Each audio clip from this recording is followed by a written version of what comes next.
தைப்பொங்கல் திருநாளை முன்னிட்டு தேனி மாவட்ட ஆட்சியர் அலுவலகத்தில் சமத்துவ பொங்கல் விழா சிறப்பாக நடைபெற்றது. இந்த விழாவில் அனைத்து துறை அரசு அலுவலர்களும் பாரம்பரிய உடையான வேஷ்டி, சேலை உள்ளிட்ட உடைகள் அணிந்து வந்து பொங்கல் பண்டிகையை உற்சாகமாக கொண்டாடினர். மாவட்ட கலெக்டர் அலுவலகம் முன்பு அமைக்கப்பட்ட பொங்கல் பானையில் பொங்கல் வைக்கும் நிகழ்ச்சியை மாவட்ட ஆட்சியர் ரஞ்சித் சிங் துவக்கி வைத்தார்.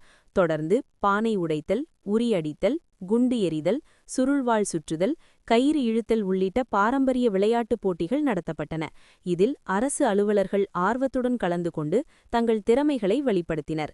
பாரம்பரிய முறையில் வேஷ்டி, சட்டை அணிந்து வந்த மாவட்ட ஆட்சியர் ரஞ்சித் சிங் பானை அடித்தல், கயிறு இழுத்தல் உள்ளிட்ட போட்டிகளில் நேரடியாக கலந்து கொண்டு அனைவரையும் உற்சாகப்படுத்தினார். பல்வேறு பொங்கல் விழாக்களில் கலந்து கொண்டிருந்த போதிலும் முதல் முறையாக பானை உடைத்தல் போட்டியில் கலந்து கொண்டு பானை உடைத்தது மிகுந்த மகிழ்ச்சியை அளித்ததாக அவர் தெரிவித்தார்.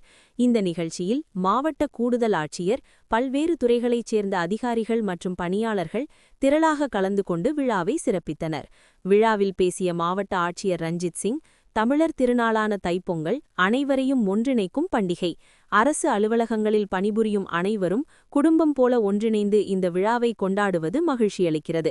பாரம்பரியத்தை காக்கவும் அடுத்த தலைமுறைக்கு எடுத்துச் செல்லவும் இத்தகைய நிகழ்ச்சிகள் அவசியம் என்று தெரிவித்தார். மேலும் அரசு அலுவலர்களிடையே ஒற்றுமை, உற்சாகம் மற்றும் பணியாற்றும் மனப்பாங்கை அதிகரிக்க இத்தகைய கலாச்சார நிகழ்ச்சிகள் உதவிகரமாக இருக்கும் என்றும் அவர் கூறினார். விழா நிறைவில் போட்டிகளில் வெற்றி பெற்ற அரசு அலுவலர்களுக்கு பரிசுகள் வழங்கப்பட்டன. தொடர்ந்து அனைவருக்கும் பொங்கல் மற்றும் இனிப்புகள் வழங்கப்பட்டு சமத்துவம், சகோதரத்துவம் மற்றும் பாரம்பரியத்தை வலியுறுத்தும் வகையில் இந்த சமத்துவ பொங்கல் விழா மிகுந்து உற்சாகத்துடன் கொண்டாடப்பட்டது.